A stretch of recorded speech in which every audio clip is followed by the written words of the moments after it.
आज लखीमपुर खीरी में रैली थी, शानदार रैली होगी। जो परिवार के लोग आए हैं उनको मैं बधाई देता हूँ। उत्तर प्रदेश में जो गुंडा राज चल रहा है, जनता उससे निजात चाहती है, उसके लिए प्रयास कर रहे हैं सब लोग। सभी पार्टियां अपनी तरफ से प्रयास कर रही है। आज़ाद समाज पार्टी भी लगातार प्रयास कर रही है। जब पार्टियों ने सोचा भी था, तब से आज़ाद समाज पार्टी उत्तर प्रदेश में रैली करी। 8वीं रैली की आज़ाद समाज पार्टी ने।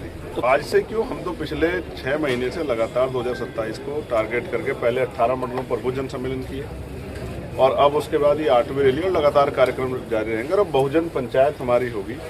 जिस तरह से यूजीसी पे जो है रोल बैक कराने के लिए कितना जो है प्रयास किया गया, कोर्ट से स्टे हो गया। आज हमारे बच्चे यूनिवर्सिटियों में जान दे रहे हैं। यूनिवर्सिटियों में पढ़ने वाले बच्चों के अंदर डर है। हमारी जिम्मेदारी है कि उनकी लड़ाई लड़ें। आज जो अन्याय अत्याचार हो रहा है वो सबके सामने, कोई पूछने वाला नहीं है। बुलडोजर चल रहे हैं, इनकाउंटर हो रहे हैं। विधायक, बीजेपी के विधायक खुद कह रहे हैं ऑन कैमरा एक इंटरव्यू में कि 90% इनकाउंटर वो फेक है। जो बुलडोजर चले उनका जवाब देना है। तमाम तरह से जो है दलित हों, पिछड़े हों, मुसलमान हों, आदिवासी हो, सब पे जुल्म हो रहा है। मस्जिदें तोड़ी जा रही हैं, खानकाएँ तोड़ी जा रही हैं, आरक्षण खत्म किया जा रहा है, रोजगार खत्म किया जा रहा है, महंगाई ने कमर तोड़ दी है, सिलेंडर नहीं मिल रहे हैं, किल्लत हो गई सिलेंडरों की। हमारी फेल फॉरेन पॉलिसी की वजह से ढोंगी सरकार ने यहाँ निर्दोष लोगों को जेल में भर दिया है। कोई पूछने वाला नहीं है। कोई भर्ती ऐसी जिसमें जो है अन्याय और पेपर लीक ना हो रहा हो या आरक्षण में घोटाला ना हो रहा हो। हम पिछले 3 महीने से कह रहे हैं कि उत्तर प्रदेश सरकार इतनी डरी हुई है कि वो पंचायत चुनाव में किसी भी कीमत पे नहीं जाएगी। तो आज़ाद समाज पार्टी ने जो काम किया गांव में, और गांव में भारतीय जनता पार्टी का समर्थक वोट नहीं है, वो शहरों में। इस वजह से दलितों, पिछड़ों में जो जागरूकता आई है, मुसलमानों में जो भाईचारा बना, किसी कीमत पे चुनाव में नहीं जाएंगे तो लाठी डंडा गोली चलाएंगे, फिर भी मुँह की खा के आएंगे। मेरी बात को भैया, इस समय जो भारत में जनता जो टैक्स दे रही है उस पैसे का सही प्रयोग होना चाहिए। लेकिन वो कब तक उड़ेगी? अयोध्या की तरह ऐसा तो नहीं, अयोध्या की तरह फिर वो फ्लाइटें आना बंद हो जाएंगी। कि क्या ऐसा हुआ कि सरकार चुप है? जो जहाज आया था हमारे यहाँ सैन्य अभ्यास के लिए और उस पर जब जाते हुए हमला हुआ तो क्यों चुप रहे? आज हमें फिर से मैं याद दिलाना चाहूँगा, ईरान बहादुरी से लड़ रहा है, अपने लोगों की रक्षा कर रहा है। और मैं वहाँ के लोगों को बधाई देता हूँ जिस तरह से वो खड़े हैं अपने देश के लिए। अली खामनाई की शहादत को कैसे देखते हैं आप? नहीं, देखिए, शहादत को तो सलामी किया जाएगा, लेकिन ये अच्छी बात है। मैंने पहले भी कहा, आज फिर दोहरा रहा हूँ कि उन्होंने कहा, उनको पता था, उनके पास इनपुट थी कि उनकी जान खतरा है, लेकिन वो डटे रहे। उन्होंने कहा पहले मेरे लोगों को सेव कीजिए।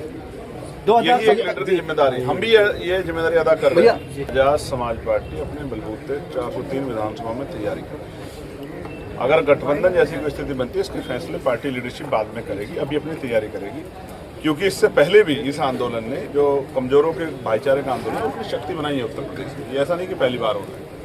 वो अलग बात है कि मीडिया के लोग सही तरह नहीं दिखा पा रहे, लेकिन आज भी हमारी रैली में हजारों की संख्या में लोग आए। और तब आए जब आप क्यों नहीं पूछते मीडिया के लोग, यहाँ की पुलिस और प्रशासन से, कि जब आज रैली थी तो कल रात को 7:30 बजे परमिशन क्यों दी? किसके इशारे पे हमारी रैली को रोका जा रहा है? और जितने लोग आए थे, ये लोग दिल से प्यार करने वाले लोग हैं। ये वोट भी देंगे, नोट भी देंगे।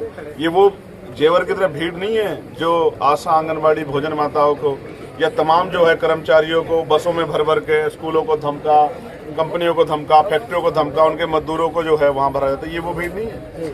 ये प्यार करने वालों का सैलाब है और ये बदलाव चाहता है उत्तर प्रदेश। 27 का चुनाव आजाद। क्यों अन्याय अत्याचार बढ़ रहा है मुसलमानों पे, दलितों, पिछड़ों पे? क्यों उनके घर जलाए जा रहे चंद्रशेखर सरोज के? कौन जवाब देगा? जिस तरह पाल समाज के बुजुर्ग को मुर्गा बना के उसको अन्याय किया गया, शिवा पटेल की आज हत्या कर दी गई, कौन जवाब मांगेगा? कौन जवाब देगा? क्यों सरकार चुप है?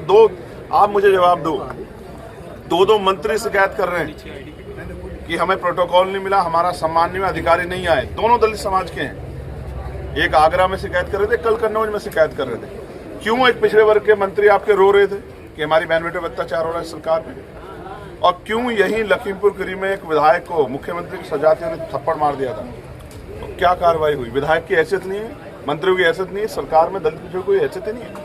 तो दलित पिछड़े जितना जल्दी समझ जाएंगे उतना उनके लिए बेहतर होगा। अदरवाइज उनके बच्चों, क्यों 69,000 शिक्षक भर्ती के बच्चे घूम रहे हैं? कौन है पूछने वाला? कोई खुश नहीं है सरकार से। सरकार का जाना तय है। ढोंगी सरकार का बोरी बिस्तरा जो है 2027 में कमजोर वर्ग के लोग पैक करेंगे। आजाद समाज पार्टी की ताकत आगे बढ़ेगी, मुझे भरोसा है। राजनीति हो या क्रिकेट, देश विदेश की ब्रेकिंग हो या आपके मोहल्ले की बड़ी खबर, सब मिलेगा एक ही ऐप में, सबसे तेज और भरोसेमंद। अभी डाउनलोड करें दैनिक भास्कर डिजिटल